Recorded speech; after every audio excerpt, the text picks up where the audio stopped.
बिस्मिल्लाहिर्रहमानिर्रहीम। इय्याका नअबुदु व तशरीफ रखें मुअज़्ज़िज़ मेंबरान, तशरीफ रखें। इय्याका नअबुदु व इय्याका नस्ताईन।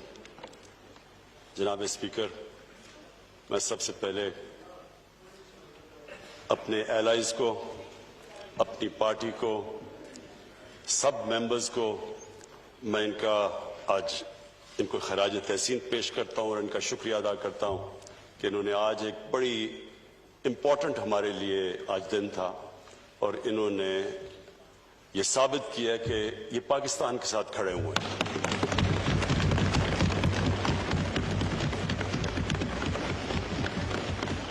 मैं स्पीकर साहब फैटफ के बिल से पहले, क्योंकि बड़ा करंट टॉपिक है, जो एक ऐसा हादसा हुआ जिससे सारा हमारा मुल्क हिल गया, वो जो मोटरवे के ऊपर जो सानिया हुआ, मैं सिर्फ उसके ऊपर ब्रीफली ये कहना चाहता हूं कि हमने तब से, जब से ये हादसा हुआ, हम ये सोच रहे हैं कि इसके लिए एक बेहतरीन लेजिस्लेशन पास की जाए कि आगे से सिर्फ हमारी ख्वातीन को ही ना प्रोटेक्शन मिले, बच्चों को भी, जो चाइल्ड अब्यूज के अंदर बड़ी बुरी तरह उनकी जिंदगियां भी तबाह होती हैं, उनकी फैमिली भी तबाह होती है। ये जो रेप है, इसको इस तरह ये देखें कि इसकी वजह से एक इंसान की जिंदगी तबाह होती है, दुनिया में भी, बाहर के माशरों में भी, लेकिन हमारे माशरे में जिस तरह की हमारा कल्चर है, उसमें उनकी भी जिंदगी तबाह, उनकी फैमिलीज भी सफर करती है। और मैं तो खास तौर पे सोच रहा था कि उन बच्चों के ऊपर क्या गुजरी होगी। ये सारी जिंदगी के लिए ये ट्रॉमा रहता है। तो उसके बाद हमने फैसला किया कि हम 3 टियर इसके ऊपर काम करें। नंबर 1 तो पुलिसिंग, रजिस्ट्रेशन, सारी जगह दुनिया के अंदर सेक्स क्रिमिनल्स की रजिस्ट्रेशन होती है, सेक्स ऑफेंडर्स रजिस्टर्ड होते हैं, उनका एक डेटाबेस बनता है, उनको फिर फॉलो किया जाता है, क्योंकि दुनिया का तजर्बा हमें यह बताता है कि जो सेक्स ऑफेंडर्स होते हैं वो रिपीट ऑफेंडर्स होते हैं। जिस तरह ये जो एक अभी भागा हुआ है जो आबिद, इससे पहले भी गैंग रेप की हुई है और फिर से जो भी उसको सजा दी थी, जाहिर है वो इबरतनाक नहीं थी, क्योंकि उसने फिर से किया। और ये तो रिपोर्ट हुआ है सेकंड टाइम। बीच में कितने उसने ऐसे जुर्म किए जो अनरिपोर्टेड है। और जितना भी हम इसमें इन्वेस्टिगेट करते हैं तो हमें यह पता चलता है कि ये बड़ा एक छोटा सा नंबर रिपोर्ट होता है। चाइल्ड अब्यूज में भी, जिधर बच्चों से जुल्म होता है, और ये रेप केसेस में भी, क्योंकि हम सब जानते हैं कि वो किस तरह के ट्रॉमा और सदमा से गुजरते हैं, बच्चे भी और जो खातीन भी। तो इसके ऊपर हम तैयारी कर रहे हैं एक बिल की, लेजिस्लेशन की, जिसमें इबरतनाक सजा हो, खौफजदा हो लोग, ये करते हुए उनको पता हो कि किसी की जब वो जिंदगी तबाह करेंगे तो उसके कॉन्सिक्वेंसेस है। सो इंशाअल्लाह ये बिल तैयार हो रहा है, ये आपके सामने चंद दिनों में हम पेश करेंगे। और उसमें सिर्फ यही नहीं कि इबरतनाक सजा देनी चाहिए, उसके ऊपर भी डिस्कस कर रहे हैं, लेकिन ये भी कि जो हमने ये भी असेस किया कि ये भी जो हाल अगर हम पकड़ भी लें, और इंशाल्लाह एक तो पकड़ के दूसरे को पकड़ भी लेंगे, उसके बाद भी उसको कन्विक्ट करना आसान नहीं है, क्योंकि जो जिस तरह की एविडेंस चाहिए अदालत के अंदर वो बहुत मुश्किल होता है, क्योंकि जाहिर है जिस तरह की वो एविडेंस देनी हो विटनेस बॉक्स में खड़े होके, वो बहुत मुश्किल होता है। तो उसके लिए भी हम प्रेपरेशन कर रहे हैं कि प्रोटेक्शन ऑफ विटनेस की, कि क्या उनको सामना ना करना पड़े अदालत में, तो उसकी भी इंशाल्लाह पूरी एक कॉम्प्रिहेंसिव एक लेजिस्लेशन लेके आएंगे। दूसरा जी, मैं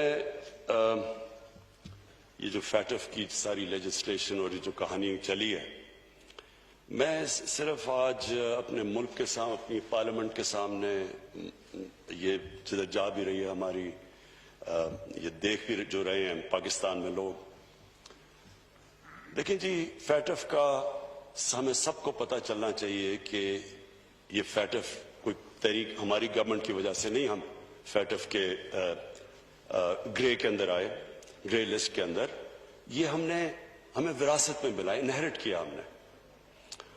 और सबको ये भी पता होना चाहिए कि इसकी ब्लैक लिस्टिंग का मतलब ये है कि पाकिस्तान के ऊपर सैंक्शंस लग जाती है, हमारी फाइनेंस, हम बाहर के फाइनेंसेस से मुल्क कट ऑफ हो जाता है। और वो मुल्क जो पहले मुश्किल हालात में था और जिसका सबसे बड़ा प्रॉब्लम फॉरेन एक्सचेंज रिजर्व्स थे, फॉरेन एक्सचेंज रिजर्व्स जब आप उस सतह पे हो जो हमारे थे आज से 2 साल पहले, उसका मतलब ये कि सारा प्रेशर पड़ता है करेंसी के ऊपर, रुपए के ऊपर। और हम सब जानते हैं कि जैसे जैसे रुपया गिरता है सारी इंपोर्ट्स महंगी होनी शुरू हो जाती हैं, जिसके अंदर तेल, जिसके अंदर तेल की वजह से बिजली, जितनी भी इंपोर्ट्स हमें चाहिए होती हैं हमारी इनपुट्स इंडस्ट्री के लिए, यानी सारी चीजें जब पेट्रोल, डीजल, बिजली, ये जब सब महंगी होती है, ट्रांसपोर्ट महंगी, तो आखिर में महंगाई से गुर्बत बढ़ती है। तो एक कौम निकल रही है और अल्लाह का शुक्र है, अल्लाह का लाख लाख शुक्र है कि जिस तरह कोविड में से पाकिस्तान निकला, कोई ये उम्मीद नहीं रख रहा था कि इस तरह हम निकलेंगे, क्योंकि सबको खौफ था कि जब एक मुल्क लॉकडाउन में चला जाता है, उसकी इकोनॉमी बंद हो जाती है। तो हमने देख लिया कि हिंदुस्तान में उनकी 24% उनका जीडीपी नीचे गया है कोविड की वजह से। तो हम तो पहले मुश्किल में थे, तो अगर हमारे पे अगर हम उसी तरह का हमारी इकोनॉमी के ऊपर प्रेशर पड़ता तो आज पाकिस्तान में तो बहुत बुरे हालात होने थे। तो अल्लाह का करम है, उन हालात से निकले, आज हमारी इकोनॉमी पिक कर रही है और हम दुनिया मिसाल दे रही है, WHO पाकिस्तान की मिसाल दे रहा है कि पाकिस्तान से सीखो कोविड में किस तरह आप निकले हैं। तो मैं तो आज ये उम्मीद लगा रहा था कि हमारी ऑपोजिशन जो आएगी वो हमारी तारीफें करेगी, हमें शुक्रिया अदा करेगी कि जिस तरह हमने इस मुश्किल वक्त से निकले हैं। मैं तो समझ रहा था कि वो, क्योंकि उनको फिक्र, देखे ना, डेमोक्रेसी के अंदर एक डेमोक्रेटिक ऑपोजिशन का बहुत बड़ा रोल होता है, क्योंकि ये पब्लिक रिप्रेजेंट करते हैं, ये पब्लिक के मफादात की हिफाजत करते हैं। इसलिए हम कहते हैं ना, पार्लियामेंट का एक खास रुतबा है दुनिया में। रुतबा इसलिए है कि हम अवाम के इंटरेस्ट की हिफाजत करते हैं, इसलिए हमारे पास हमें एक स्टेटस मिलता है, इसलिए हमारे कई जगह हमें VIPs की तरह ट्रीट करते हैं, क्योंकि लोग समझते हैं हम उनके इंटरेस्ट को प्रोटेक्ट करते हैं। तो ये जो जिस तरह पाकिस्तान निकला है, और अगर वर्ल्ड हेल्थ ऑर्गेनाइजेशन कह रही है दुनिया को कि पाकिस्तान से सीखो, जिस तरह पाकिस्तान निकला है कि हमने अपने लोगों को भी बचा लिया। अल्लाह का शुक्र है, हिंदुस्तान से आप देखें तो उनके तो केसेस अभी ऊपर जा रहे हैं, तो हमारे तो केसेस भी हमारे कंट्रोल हो गए। अल्लाह का शुक्र है कि आज पाकिस्तान के अंदर हमारे अस्पताल प्रेशर में नहीं है, केसेस भी नीचे जा रहे हैं और हमने अपनी इकोनॉमी भी बचा ली। लेकिन मैंने आज ऑपोजिशन का जब रवैया देखा तो मुझे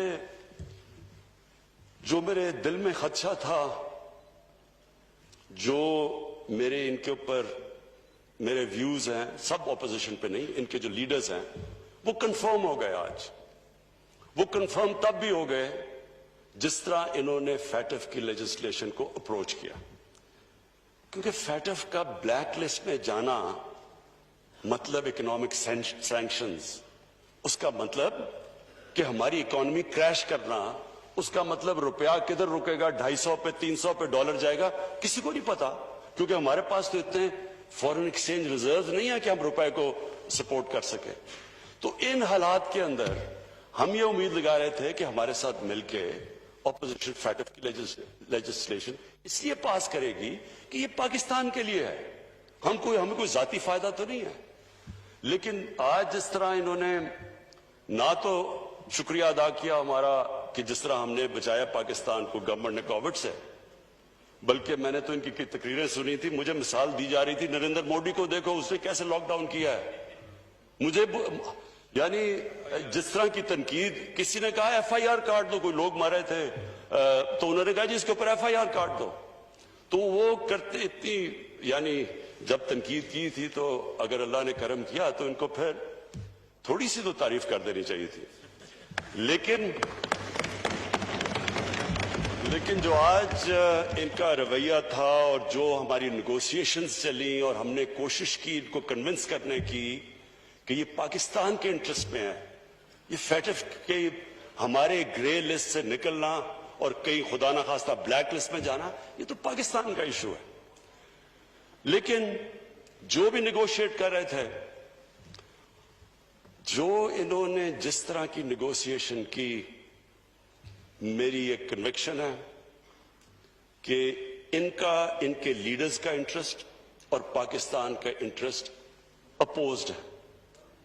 जो पाकिस्तान की बेहतरी है उसके ऊपर इनका कोई फिक्र नहीं। इनको अपने जाती इंटरेस्ट को प्रोटेक्ट करने के लिए इन्होंने हर किस्म की हमें ब्लैकमेल करने की कोशिश की।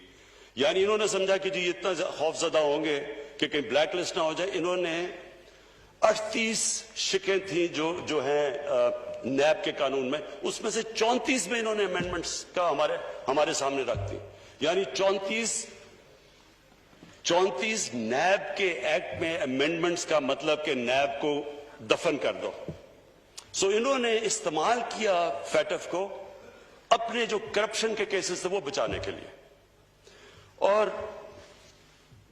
कोई फिक्र नहीं कि अगर मुल्क ब्लैक लिस्ट में चला जाता तो क्या होता है। और इन्होंने लास्ट मिनट तक कोशिश की, फिर जब इन्होंने देखा हम ब्लैकमेल नहीं हो रहा, फिर भी एंड में जाके फंस गए मनी लॉन्ड्रिंग के ऊपर।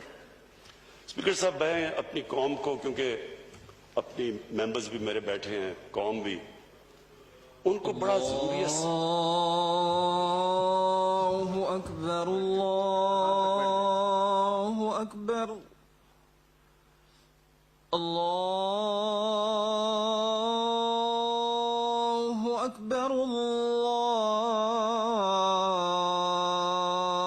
अल्लाहु अकबर। अशहदु अन ला इलाहा इल्लल्लाह,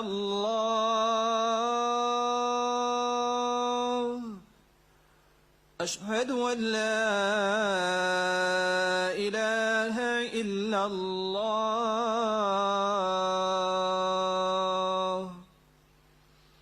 अशहदु अन्न मुहम्मदर रसूलुल्लाह,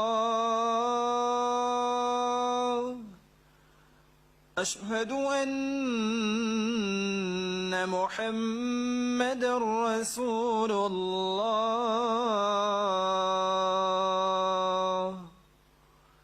हय्य अला अस्सलाह,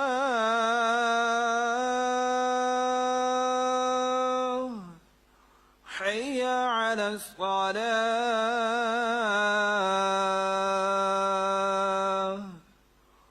हय्य अला الفلاح،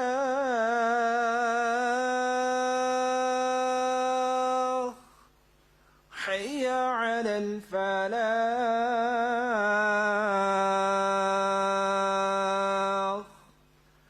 الله أكبر، الله أكبر، لا إله إلا الله.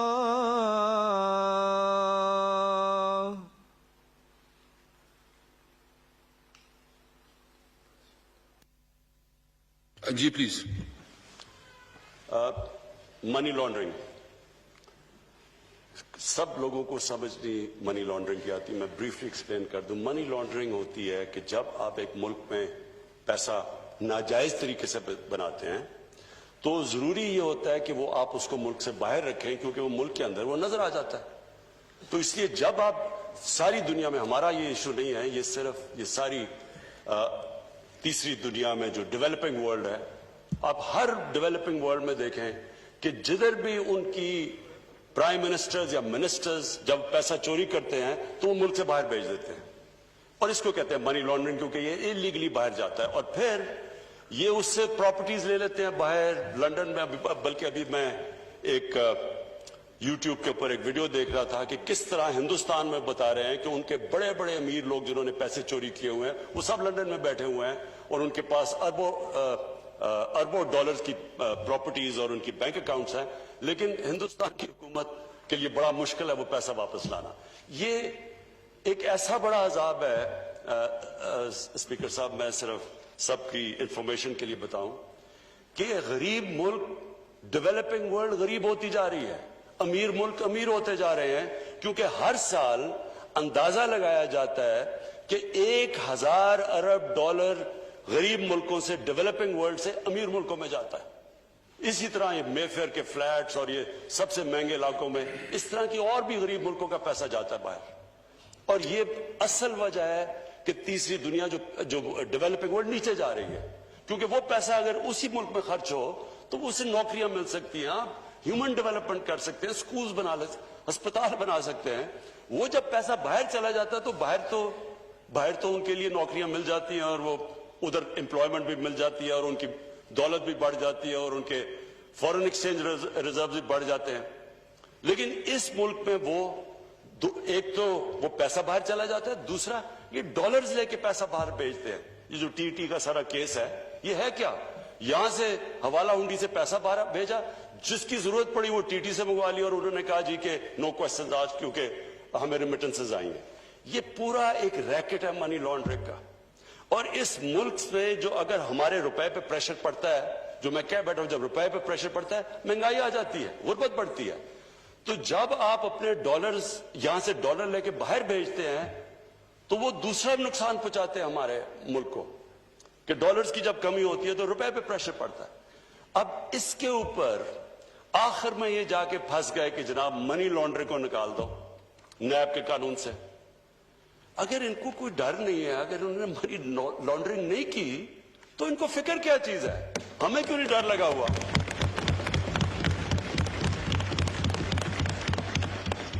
اور افسوس یہ ہے کہ اس کے اوپر انہوں نے اتنا زیادہ سارا ہمارے ٹائم بھی ضائع ہوا، یہ سارا ادھر تک پہنچے۔ اور پھر سے میں یہاں اپنی ٹیم کا بہت شکریہ ادا کرتا ہوں کہ آپ سب آج آئے اور آپ کا جو جذبہ، اور آپ بیٹھے اور اتنی دیر تک آپ نے پوری صبر سے کام لیا۔ لیکن یہ اتنا امپورٹنٹ تھا کہ ہم یہ لیجسلیشن پاس کریں، فیٹف کے لیے نہیں، منی لانڈرنگ کے لیے۔ منی لانڈرنگ اس ملک کو، اگر ہمیں جو اسٹیٹ ڈپارٹمنٹ امریکہ کی ایک رپورٹ ہے کہ ہر سال پاکستان سے 10 ارب ڈالر کی منی لانڈرنگ ہوتی ہے، تو 10 ارب ڈالر کی منی لانڈرنگ، یہ دیکھ لیں کہ ہم نے IMF سے جو قرضہ لیا ہے وہ 6 ارب ڈالر کا لیا ہے اور اس کی ہمیں ساری کنڈیشن باندھنی پڑتی ہیں۔ تو یہ سوچ لیں کہ 10 ارب ڈالر کی اگر ہم منی لانڈرنگ ہی روک لیں تو ہمیں قرضے لینے نہ پڑتا IMF سے، کیونکہ ہمارے پاس ہمارے ریزروز کم تھے۔ اس لیے اسپیکر صاحب یہ بڑا امپورٹنٹ تھا، یہ اس ملک کی فیوچر کے لیے بڑا امپورٹنٹ ہے۔ اور ہماری یہ بھی بدقسمتی ہے کہ جو ہماری رولنگ ایلیٹ، جو ہمارے صاحب اقتدار رہے ہیں، وہ صاحب اقتدار جب یہ پیسہ باہر جا رہا تھا کسی نے کوشش نہیں کی روکنے کی، کسی نے یہ کوشش نہیں کہ باہر ان کے پراپرٹیز اتنی بڑی بڑی باہر ہیں، کسی نے نہیں پوچھا کہ کدھر سے پیسہ گیا ہے۔ انہوں نے مجھے عدالت میں، جب مجھے پولیٹیکلی وکٹمائز کر کے یہ عدالت میں مجھے لے کے گئے، کیونکہ پولیٹیکل وکٹمائزیشن تھی، کیونکہ میرا تو فلیٹ 2002 کا ڈکلیئر تھا، لیکن 2016 میں اس لیے لے کے گئے کیونکہ میں نے ان کا پینما کا کیس اٹھایا ہوا تھا۔ تو پینما کا جب کیس اٹھایا تھا اس میں پھر مجھے پریشرائز کرنے کے لیے عدالت میں لے گئے۔ تو اسپیکر صاحب، اگر میں جو پبلک آفس ہولڈر نہیں تھا، ایک سپورٹس مین تھا، میں اگر 40 سال پرانے کانٹریکٹس دکھا سکتا ہوں، میں اپنی ساری منی ٹریل دے سکتا ہوں پاکستان میں پیسہ لانے کے لیے، یہ ایک ڈاکیومنٹ نہیں دے سکتے کہ پیسہ باہر کیسے گیا ہے۔ یہ بتا سکتے ہیں کہ ہائیڈ پارک، کیونکہ میں لندن، میری بڑی زندگی گزری ہے، 1 ہائیڈ پارک لندن کا تقریباً سب سے مہنگا پراپرٹی ہے۔ مے فیئر دنیا میں مہنگا ترین شہر ہے لندن، اور مے فیئر لندن کا مہنگا ترین علاقہ ہے۔ ادھر ان کے پاس اتنی پراپرٹیز، کدھر سے آیا پیسہ؟ یہ کوئی ڈاکیومنٹ بتا دیں کہ پیسہ باہر کدھر گیا۔ دوسری طرف آصف زرداری کی پراپرٹیز کی لسٹ ہے، اپنے نام پہ نہیں لیے ہوئے، ایک نیو یارک میں فلیٹ غلطی سے اپنے نام پہ لے لیا جو ایک کیس چل رہا ہے, باقی تو اپنے نام پہ نہیں. یہ کدھر سے پیسہ آیا؟ تو جب ایک ملک کی جو سربراہ جب وہ پیسہ چوری کر کے باہر لے کے جاتے ہیں اور ڈالرز میں باہر لے کے جاتے ہیں, دبئی میں ان کی پراپرٹیز ہیں, وہ یہاں سے کنورٹ کرتے ہیں روپے کو ڈالر میں باہر لے جاتے ہیں. تو جب وہ لے کے جاتے ہیں وہ دو چیزیں ان کو کرنی پڑتی ہے. پاکستان کے ادارے پہلے تباہ کرتے ہیں. پہلے نیب میں انہوں نے مل کے اپنا آدمی رکھوایا, وہ جو نیب چیئرمین تھا انہوں نے کیسز ان کے بند کیے.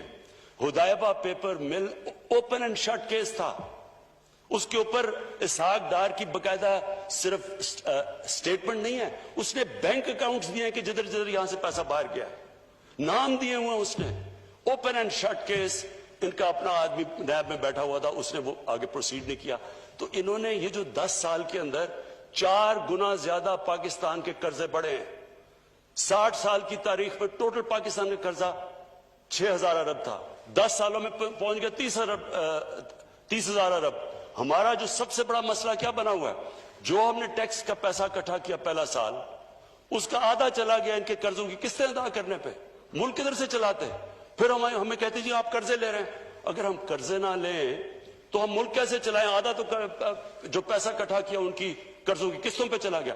اب جو ہم نے کرونا کی وجہ سے کم کلیکشن ہوئی, پھر ہمارا 1,000 ارب کم ہوا, تو 4,000 ارب اب جو اکٹھا کیا یہ سیکنڈ ایئر میں, اس میں سے 2,600 ارب وہ چلا جائے گا قرضوں کی قسطوں دینے پہ. تو اسپیکر صاحب بات یہ ہے کہ یہ کیسے ہو سکتا ہے کہ آپ نے 10 سال میں اس ملک کو بوجھ ڈال دیا, اس کا ملک کا جو قرضہ ہے وہ 4 گنا زیادہ بڑھا دیا, اور آپ جب بات کریں کرپشن کی تو کہتے ہیں پولیٹیکل وکٹمائزیشن ہے, کبھی کہتے ہیں کہ جی یہ بلیک میل ادھر کر رہے ہیں, کبھی پہلے انہوں نے بلیک میل اس پہ پہلے ہمیں کہا جی پہلے دن سے شروع کر دیا کہ جناب ہم مانتے ہی نہیں الیکشن کو, ہم کہہ رہے ہیں کہ کھولیں جو آپ چاہتے ہیں, بتائیں ہمیں کون سی. اس کے بعد بات ہی نہیں کی. اسمبلی نہ چلنے دیں, تقریر نہ کرنے دیں, یہ تو آج وہ ہے نہیں تو میں تقریر کر رہا ہوں, نہیں تو تقریر نہیں کرنے دیتے. تو یہ وہ لوگ ہیں جو ان کا انٹرسٹ ہی نہیں ہے پاکستان کا. دیکھیں نا, اگر جو اسمبلی کا سب سے بڑا کام ہے کہ پبلک انٹرسٹ کی حفاظت کرنا, تو کیا یہ پبلک کے انٹرسٹ کی حفاظت کر رہے ہیں؟ یہ تو اپنے جو لیڈرز کی چوری کیے ہوئے پیسے کی حفاظت کر رہے ہیں. ان کا تو انٹرسٹ ہی الٹا ہے پاکستان سے. جو پاکستان کا انٹرسٹ ہے, پاکستان کا تو انٹرسٹ ہے کہ یہ چوری کیا ہوا پیسہ واپس آئے. انہوں نے اپنی اپوزیشن کا مقصد یہ بنا دیا کہ کسی طرح وہ اس چوری کیے ہوئے پیسے کو بچا لیں. کیسے ایک ملک ترقی کر سکتا ہے جب ایک ملک کے جو بڑے بڑے جن لوگوں کے پاس اتنا, ہمیں پتہ ہے, ہمیں اسپیکر صاحب میں نے تو ان کو سب کو دیکھا ہوا, مجھے تو پتہ ہے ان کی پہلے حالات کیا تھے. مجھے تو پتہ ہے یہ جس طرح اب آپ جو دیکھ رہے ہیں اسحاق ڈار کو دیکھیں, اسحاق ڈار ایسے لگتا ہے کہ اس کے باپ کی سائیکل کی دکان نہیں تھی, مے فیئر میں کوئی مرسیڈیز کا شو روم تھا. نواز شریف, ان کی شریف کی فیملی, اب ان کی فیملی دیکھ لیں, ان کی فیملی ایسے نہیں لگتی کہ گوال منڈی میں بڑی ہوئی ہے, لگتا ہے یہ بکنگھم پیلس میں بڑے ہوئے ہیں سارے. کدھر سے پیسہ آیا اتنا پیسہ؟ اور جواب مانگو تو جی یہ سیاسی انتقامی کاروائی ہو گئی. اسپیکر صاحب میں آخر میں اپوزیشن کو پھر کہتا ہوں, آپ نے جو بھی, ہم ہر طرح کی آپ سے کمپرومائز کرنے کے لیے تیار ہیں. جو آپ چاہتے ہیں ملک کے لیے, جمہوریت کے لیے, ہمارے سے کہیں ہم کمپرومائز کرنے کے لیے تیار ہیں, لیکن ہم کرپشن کے اوپر کمپرومائز کرنے کے لیے نہیں.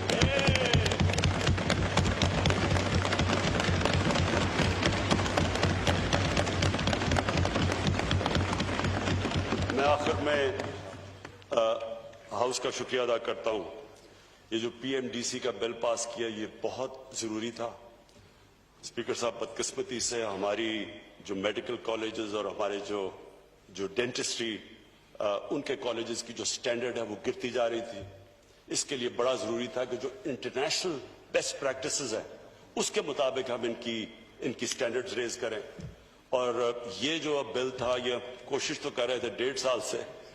میں پھر سے ہاؤس کا بڑا شکریہ ادا کرنا چاہتا ہوں کہ آج انہوں نے یہ بل پاس کیا, اور انشاءاللہ اس سے ہمارے ڈاکٹرز اور ڈینٹسٹ کی سٹینڈرڈ بڑھ جائے گی. بہت شکریہ.